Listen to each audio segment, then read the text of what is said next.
Hello, everybody. Welcome to Popcorn Planet. I'm Andy Signor, and I'm doing my best films of the decade. And now it's time for Chapter 3, the year 2013. Oh, that was supposed to be bigger. Oh, well. 2013 was a pretty good year. A lot of great films came out. This has been a fun exercise, but it's tough. It's tough to go back, but it's also nice to have hindsight to go back and say, well, which ones have actually stuck with me? Again, this is my list. Keep that in mind. I'm sure there are some weird choices on here that you wouldn't have picked. That's the beauty of these lists. I'd love to see yours. Leave it down in the comments below and tell me which one I absolutely was missing, according to you. I'd love to hear those thoughts. So bring them up. You can also hit me up on social media. But let's get to Chapter 3. Wait, this is 4 now. Sorry, this is Chapter 4. 2010. Yeah, I'm losing track. 2010, 2011, 2012. This is Chapter 4. Getting the math. Everyone's all confused by these decades, but this is the period between 2010 and 2019 is what we're focused on. So, without further ado, 2013 best films of the year. Let's get to number 10. Now, I'm starting with a weird choice that I know a lot of you probably like, what? But I like this franchise. From the director of Training Day, that's right, Anton Fuqua, the beginning of Mike Bannon's franchise, Olympus has come on, there it is. Olympus has fallen. This is a silly movie, I'm aware, but I love a good Die Hard knockoff when it works. They had another one that came out called White House Down with Jamie Foxx, Channing Tatum. I hated it. I thought it was just so over the top, PG-13 silliness, where Olympus Has Fallen had like a grit to it that felt real. There was a moment in the movie where there's a child in danger, but then he rescues the child, sends the child away, and then focuses on the bad guy. There was no like gun to the head cliches. It surprised me. It has some great engaging action. It's a cool premise. The White House is under siege. It starts strong with a twist. Everything about this film just was a lot of fun. And I've actually liked all of the other Fallen films. The last one this past year, Angel Has Fallen, was surprisingly exciting. So I'm a fan of the franchise. I do like my action. In case you've noticed from my list so far, I tend to put a lot of action films in here because that's really probably my favorite genre, action, adventure, sci-fi. And this one, I think Gerard Butler does a great job. Aaron Eckhart, Morgan Freeman. It's a cool movie. I enjoyed it. He's a Secret Service agent, ex-Secret Service agent who has a tragedy that then keeps him close to the president, but not working for them. But then, of course, when terrorists come to attack the White House, he has to come save the president, and lots of funness ensues. So I liked Olympus Has Fallen a lot. It was a lot of fun. Guilty pleasure at number 10, and respect to the Fallen surprising franchise. Better sort of sequels than a lot of other action sequels. Better Speed 2 couldn't pull off a sequel. Olympus Has Fallen has managed to make spring on 2 more videos, and apparently they're going to make another movie and then a series. That's probably when it'll get too much. But in the meanwhile, I respect Olympus Has Fallen. Number 9, another personal choice for me. I found it hilarious. This is the end. This was really actually the beginning of Seth Rogen and Evan Goldberg's start as directors, producers, writers, directors. And this was this meta take of them playing themselves. James Franco is playing James Franco, Jonah Hill is Jonah Hill, and Seth Rogen is Seth Rogen. And they're sort of doing this sort of comedy about how you sort of would expect these people to really act, or what their lives would be like.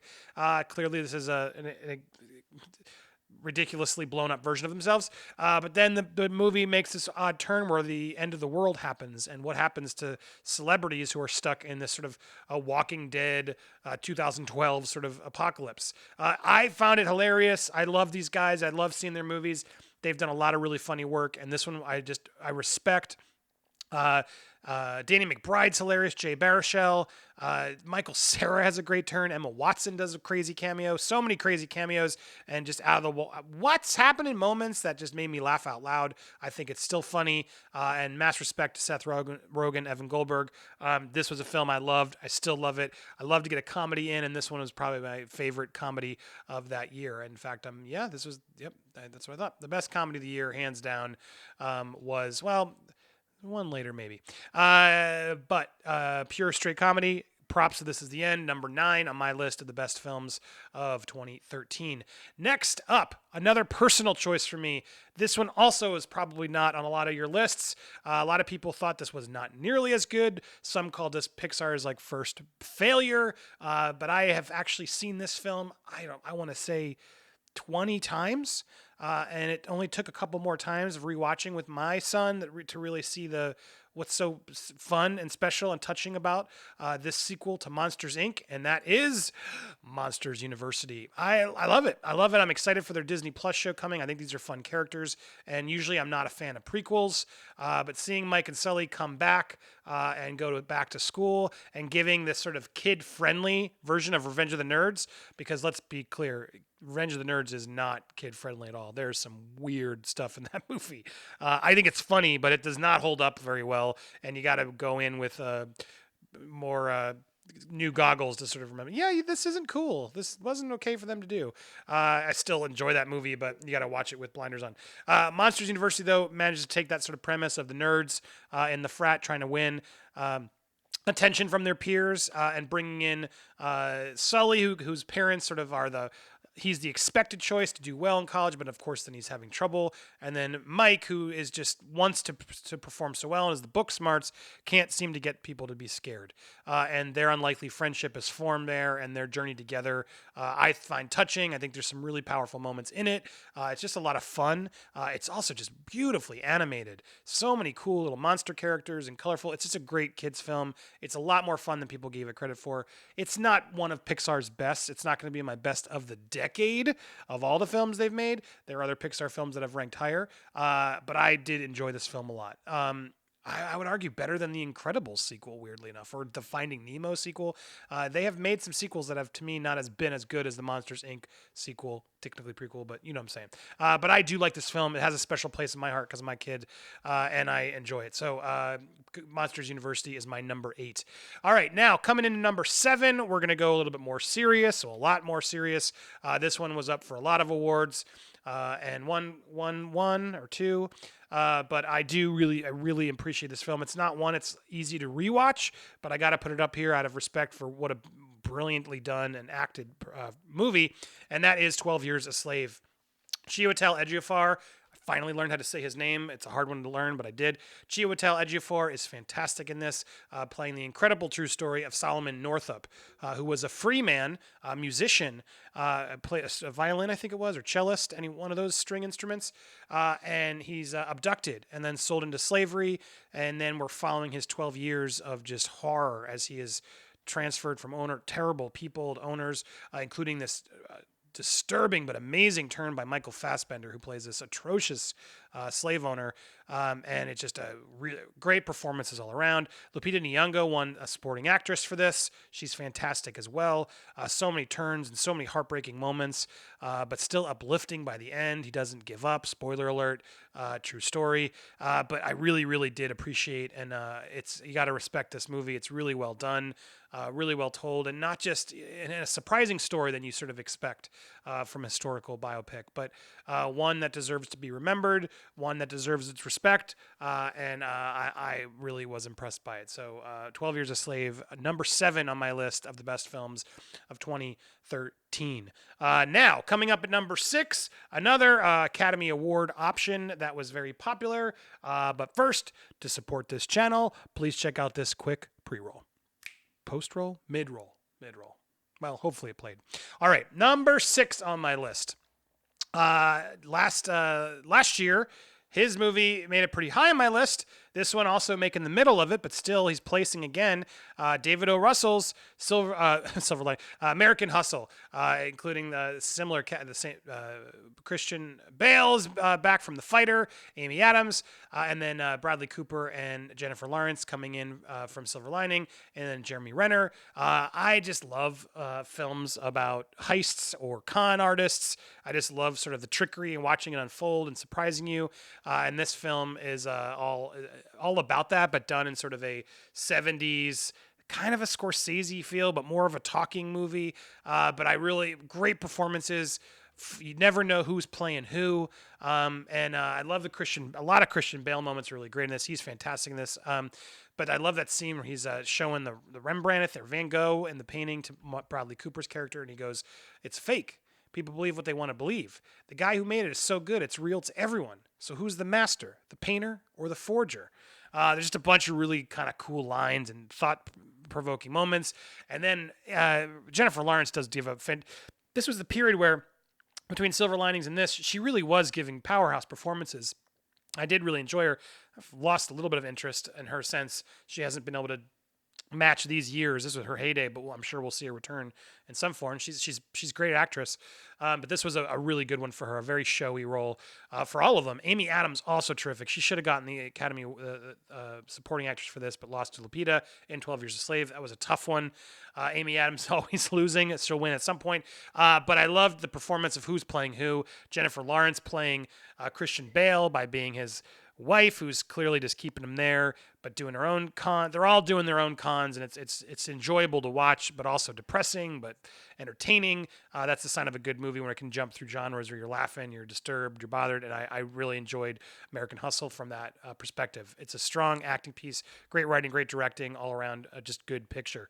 Now, coming in at number 5, an underrated film that not a lot of people saw, but the director, Destin Daniel Cretton, just did Just Mercy this year of 2019, which I want to see. I hear good things. And he's about to do Shang-Chi for Marvel. So this was the film he started out with based off a short film that he did with Brie Larson. She returned to do the feature-length version, and the film is called Short Term 12. I saw this by accident, and I just fell in love with it. It's a really touching story. Again, a lot of Brie Larson gets all this flack. It's unfair. Look, I don't love Captain Marvel, but I think she's a really good actress. And this was the first time I noticed her and was like, damn, we got to keep an eye on her. She's fantastic. And it's a really great performance from John Gallagher Jr., as well as Rami Malek appears in this, and Lakeith Stanfield. It's a great cast. The film centers around Grace, played by Brie Larson. She's a supervising staff member at Short Term 12, which is a group home for troubled teenagers. So they're there watching these troubled teens, but we learn quickly that the staff also has their own troubles and sometimes ignores them to sort of help the children, to sort of be there for them, but not really taking care of themselves. And then the story really is about Grace and her own struggles of opening up to her boyfriend, played by John Gallagher Jr., who's great, and just figuring out how to come up with, deal with her own issues in life, and how she sort of is really needs these children in a way, and then realizing that she needs to work on herself too. And she's not going to be as much help for the children if she doesn't figure out herself. And it's a really touching story as you watch these kids and them sort of struggle with their life issues, depression and whatnot. It's a really strong movie, but it's hard. It's sometimes depressing, hard to watch for sure, but it does have a more uplifting, heartwarming message. I do really like it. It stood by me, and I really want to watch it again. But I remember having really strong feelings about this film, so it's number 5 on my list. Check it out if you haven't already. All right, coming in at number 4. Now, this one is a doozy. This one's very intense, but Denis Villeneuve's Prisoners. Ooh, this one's just rough. It's rough, but just one of those movies that just grips you from the beginning throughout, and you don't know where it's going to go. And then as it takes you there, you're just sort of rooting for it, but then not, and then regretting the choices they make and not sure what you would do in the similar situation. Basically, the biggest nightmare of a parent of Hugh Jackman and Maria Bello, their daughter, goes missing, along with their friend's daughter, Terrence Howard, Viola Davis's daughter, are playing outside, and suddenly they both disappear, which is literally the worst nightmare a parent can face. And they're out there trying to find their kids. Jake Gyllenhaal is the detective on the case. And then throughout the movie, they find Paul Dano, who's this mentally impaired, seemingly person who is in this Winnebago that they were were last seen on. And then Paul Dano, who's arrested. There's no evidence. So Jake sadly after 48 hours, has to release him. And the parents go nuts. And they're like, how dare you? You can't do this. This is crazy. And then it sort of struggles, well, what do you do? And that's when Hugh Jackman goes after Paul Dano to kidnap him and torture him and figure out where his kids are. The film has tons of turns. If you haven't watched it, I wish there's still turns to come, but just go in and see this one if you haven't already. If you have, you know what I'm talking about. It's a really intense, tough movie to get through, but just also really powerful. And the ending is always debated, but I really like it.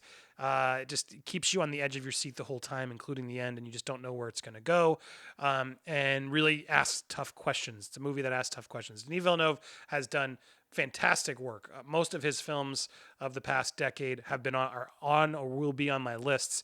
I'm very impressed with his work. And so he's obviously becoming one to watch of the past 10 years. I think probably might be the filmmaker of the past 10 years. It's a good question to ask. I'll look through at the end. We'll do a recap of everything. But Prisoners, I do love it. A lot of brilliant turns from a lot of actors in this, and definitely worth seeing. Melissa Leo as well, Viola Davis, Paul Dano, all of them do given great performances. But it's an intense one, but worthy of watching. How far would you go to find your children is the question it asks, and I think a lot of us it would probably go to a pretty dark place to do that. So it pushes those questions in a really daring way. So Prisoners, number 4. All right, now top 3 are coming up. Before I get there, I want to talk about the ones that didn't make the cut that you might be like, where are they? As well as some that almost made the cut, as well as the worst movie of the year. I will bring all of those to you right after this mid-roll. Sometimes they play, sometimes they don't. Hopefully you got it, because if you stuck through and watched it, you supported my video and my channel. So thank you very much. All right, before we get to our top 3, I got to go through some movies that didn't make the cut. I really debated Man of Steel. Man of Steel, I didn't like. I don't really like. But it's grown on me, surprisingly. As I've matured and watched and seen where DC's gone, I do appreciate elements of it. I love Diane Lane in that movie. There is some really strong stuff in it. But ultimately, my years disdain of it, it didn't get a placement. It almost got near the end, but it just didn't make it for me. But I understand for a lot of you that's probably on your list. Respect. I still am growing. It's better. It's not on my worst. It's definitely in that almost good. But I think over time that may grow more as I appreciate what that movie was trying to do with it. And as a standalone movie, I almost like it better than as sort of what happened. So Man of Steel almost made it, but didn't make it. World War Z also almost made it. Surprisingly fun, engaging, not very similar to the book, but I really liked an example where the movie's reshoots almost helped. Its ending I thought was really clever and exciting. And I was looking forward to World War Z 2 with David Fincher, but it looks like that's never happening. But World War Z was another one that surprised me. Despicable Me 2. I do like the first 2 Despicable Me movies, and I think 2 is probably even better. It's a little bit more fun, but it just it's not as... I liked Monsters University more. I wanted to pick one kids movie, and I chose that over Despicable Me 2. But Despicable Me 2, great. 3 gets a little stupid, and then Minions is awful. But I do respect the Gru and the kids franchise with part 2. And then Captain Phillips, just an intense movie. I almost made my list just for that final scene with Tom Hanks. That scene where the nurse is walking him through and he's so shaken and out of place that he doesn't even know what to say or do. It's, I think, probably, if you take 2 minutes of Tom Hanks' best acting, it's that moment at the end of Captain Phillips. Really intense movie. A good movie. I'm the captain now. It's iconic, great. Almost made my list. It didn't do it. And then Frozen. It almost made my list just because it's, it is the movie of 2013. You can't ignore it.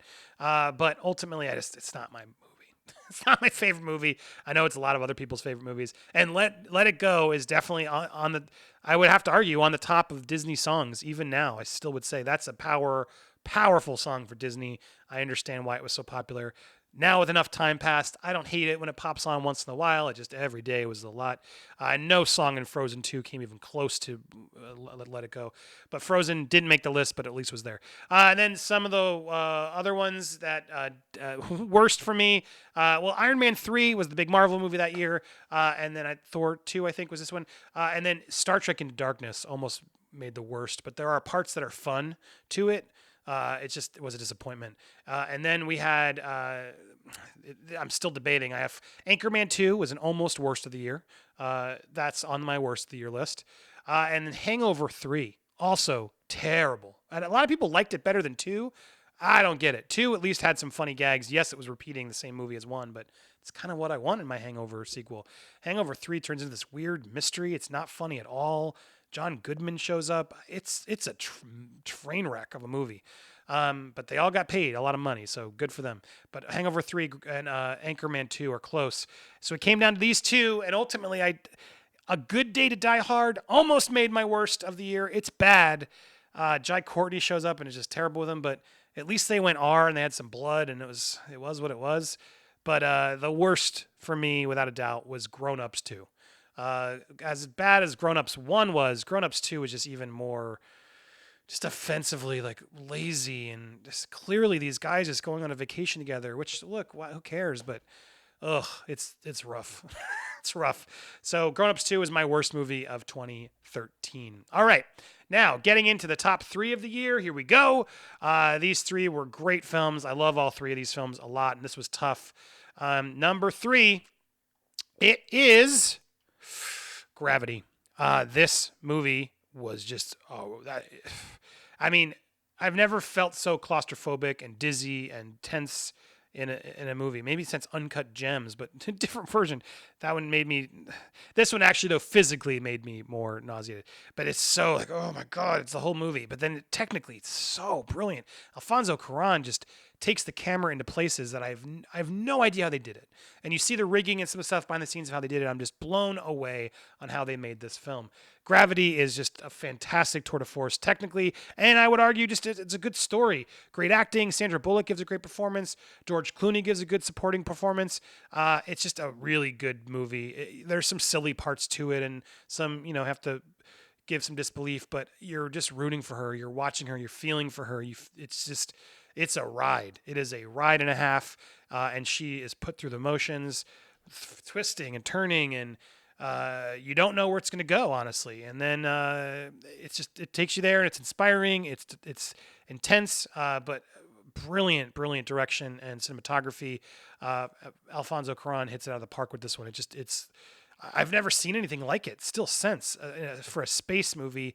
Aliens was always scary, but they managed to make space scary and just as intense as Aliens without aliens. That's an impressive achievement. Just the vastness and danger of what it takes to be an astronaut and up there, and then what can go wrong, and then having that unfurl of all the actions and events that happen because of it. Terrifying thought of being lost in space, floating, claustrophobic, stuck in that suit, and you can't. It's good. It's one of those movies that's like it makes me uncomfortable to even think about it. I'm like but I loved watching it, and I was just so enthralled by it. So, bravo, Alfonso Cuarón, number 3 on my list, almost number 2, but not number 2. I have a personal favorite at number 2, John Carney's Once. Now, guys, some of you have been following me since the Screen Junkies days, etc. You know how much I love the movie Sing Street. That's going to pop up later.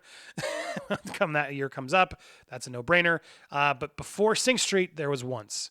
And Once is a beautiful love story. Just a movie about creating art, music, falling in love for the first time, or finding someone you think you're in love with, but the timing just isn't right. But you always wonder, was that a person that would have been the one? It feels like a documentary as you're watching these two. It's Glenn Hansford of The Frames, who's a musician, and Markita Irglova. And they were real musicians that they cast. And what made this movie so realistic for me, and the romance, why it plays so real, is they were genuinely falling in love throughout the filming of this movie. They became a real couple, and then later broke up, sadly, but which almost helps the movie in a weird way. But it just feels so raw and real, just from a romantic standpoint of fly in the wall coverage, documentary style, very simply filmed, and they just have this chemistry that's just, you can tell it's brewing, and you are just smiling with them, but then also sad with them, and it's just a really good story. But then if it was just that, it would have been a good movie. But the music in this movie, oh my God, it's incredible. I talked about Crazy Heart, probably was great music, but this one, it won the Oscar for Falling Slowly, which is a fantastic song and deserved it. Take me, you still have time. It's a great song. I'm sorry, it was terrible when I did it, but to remind you, Falling Slowly, fantastic song. So fits the movie. It's just a beautiful song. That's my style too. But then there's this one other song, and there's a bunch of great songs, but there's this other song in the movie, and it's my favorite scene in the whole movie. I've never seen a better adaptation of sort of the creative process of when you sort of finally nail something, and everyone in the room just believes it and just believes in you because you just had this thought and this idea and you killed it. And that only happens when you believe in yourself, and it only happens when your mind is made up. And the song is called When Your Mind Is Made Up. And it's this song where the movie follows him what's his name? Sorry, Glenn. Yeah, Glenn Hansard. He's the lead, and he's trying to be. He wants to be a musician. He's like a street busker, and he wants to like make an album. So he saves some money up. He goes to a studio, and he gets like 2 hours in the studio is all he's got left, and they've been practicing and ready to go. And they set up to do the song with him and the girl, and they start this. They just start the song in the movie, and you're watching. You don't even know the song yet. And the mixer guy just like puts his foot up. He's like, doesn't care. He's got a newspaper. He's like, okay, hitting record. Yeah, whatever. Stupid kids charging me for an hour. And the song starts, and they just let the song build. And you're watching them sing it live, like it's a live thing. And the song is unfolding, and it's this amazing song. It's crescendoing, building, and just my goosebumps went up, and I'm just feeling it. And then they just keep coming back to the mixer, who's like, all right, wait a second. This is pretty good. And then the song keeps going, and you can see her just believing in him and falling for him through the music. And he's just bearing his soul, putting it all out there because his mind is made up. It's what he wants to do. It's just everything just falls into place in the scene, and the song is just brilliant. It's just such an inspiring just song, and it just crescendos and sings it, and I love it. I love the moment. I love it. It just sums up the movie of just flying the wall, watching a brilliant artist just find himself and believe in himself and sing something. And then actually, unlike Bill and Ted, where they make a song to save the world, like you're hearing the song and you buy it and you're like, oh my God, this guy's great. This song is awesome. This was made for the movie. They literally made this just then for the movie. It's just when all the pieces fall together, it works. And just also this question of course, you fall in love when you make that sort of creativity and you're working together, but is it always the right one? And does it last? All these questions are asked and answered in the movie once, and it's always stuck with me. I think it's a beautiful film. John Carney is great. He's got a series on Amazon about love or something on Amazon Prime. It's fantastic. I will probably do a review on that later. But John Carney, he's a great director. It's not just Sing Street. He's doing a lot of good stuff out there. All right, that's number 2. Again, my personal favorite, but number 1, the number 1 film of 2013. This was not hard for me at all. It's the same movie I said when I announced my sort of favorite movie that year. And that movie is... That's a terrible drum roll. Boom! Sell me this pen. The Wolf of Wall Street. Oh my God, I love this movie. It's just, when I talked about the funniest movie of the year with, this one's pretty funny too, in just sort of a dark way. But my God, I rewatched the Quaalude scene. And I was just laughing. I mean, it's so depressingly dark and everything about the film. This is not a glorified story of someone you want to be. This is like douchebaggery at its worst, of the worst people in the world who were just exploiting people's weaknesses and stealing their money and think they're better than you and have more than they can do with, and they're just evil, terrible people. And you're just rooting for their downfall in a way, but you're also sort of entertained by watching their screw ups and things. Scorsese's fantastic. He's managed to find a new take on Goodfellas, like the new mobsters of that era, these loan sharks, the Wall Street sharks, and it's just really, really strong. Leonardo DiCaprio was robbed. This was his performance. I mean, it's all over the board, but he just gives it his all the whole movie. He was great in Revenant, but I still think Wolf of Wall Street was the one where it's just like, oh my God, he left it all on screen. That Quaalude scene is just unbelievable. Go watch it again on YouTube. I mean, just when he's on the phone, and then you hear his narration of like, oh no, the lemons, they were sour. This is the worst trip ever.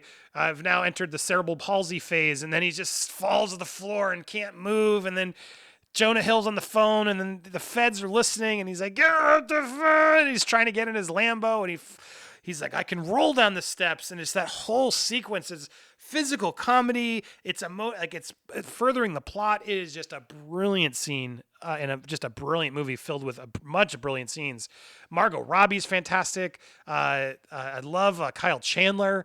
There's so many great performances in this film. You're just watching these greedy con men just get what's due, and it's just hilarious but dark. And then the Quaaludes, I forgot. And then he gets the Quaalude scene. He's like Jonah Hill's dying, and he kind of wants him to die, and you're not sure, is he gonna let him die? I know what you said, Brad. And then Jonah Hill goes from a happy high to like, ah, and then chokes on the ham, and then they can't do the Heimlich, and finally Leo's like, I'll save you, and he's watching Popeye, and he takes cocaine to then finally stand up and oh my God, it's so, I mean, nothing about that scene makes me want to do it, but watching them put themselves through the ringer for us in that movie, it's just one of, I do think, way better than The Irishman. Scorsese's best in the last decade. Easy.